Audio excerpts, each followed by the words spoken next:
ಬಾಳ ದಿನ ಆತು ನಮ್ ದೋಸ್ತಿಗ್ ಭೇಟಿನೇ ಆಗಿಲ್ಲ. ಏನ್ ಮಾಡತ್ತ ನೀವ? ನೋಡ ಎಲ್ಲಿ ಅದನ? ಎಲ್ಲಿ ಕಾಣಕತ್ತಿಲ್ಲ ಅದಾವ ದೋಸ್ತ. ಅದೇನ್ ಮನ್ಯಾಗ? ಅದೇನು ಇಲ್ಲೇದೇನು? ಎಷ್ಟು ಸ್ಮಾರ್ಟ್ ಆಗಿವ ನೀನು. ಹೊಟ್ಟಿಗೆ ಏನ್ ತಿಂತೀನಿ ನೀನ? ಒಟ್ಟಿಗೇನು ನಾವು ಮನ್ಯಾಗ ನಮ್ ತಂದೆ ಮಾಡಿದ ಏನ್ ಅಡಿಗೆ ಮಾತ್ರ ಊಟ ಮಾಡ್ತೀವಿ ನಾವು. ರಾಗಿ ಮುದ್ದಿ, ಜೋಳ ರೊಟ್ಟಿ, ಕರದಿಂಡಿ ಇವೆಲ್ಲ ಊಟ ಮಾಡ್ತೀವಿ ನಾವು. ನೀನ್ ಎತ್ತಿದ್ವಿ ಒಟ್ಟಿಗೆ. ಹೌದಾ? ನಾನ್ ನೋಡಪ್ಪ ಹೋಟೆಲ್ ತಗೊಂಡ್ ಬರ್ತೀನಿ, ಮನ್ಯಾಗ ಕೂತ್ ತಿಂತೀನಿ ನಾನು. ಅದಕ್ಕ ಹಿಂಗಾಗಿ ನೀನು. ಹೌದಾ?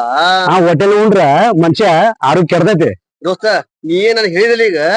ನಾನು ಇನ್ನ ಹೋಟೆಲ್ ಬಿಟ್ಟ ನಾನು ನಿನ್ನಾಗ ಮನಿ ಊಟ ಮಾಡ್ತೀನಿ. ಊಟ ಮಾಡಿ ಎಷ್ಟು ಸ್ಮಾರ್ಟ್ ಆಗ್ತೀವಿ ನೀನು, ಚಂದ ಆಗ್ತಿ.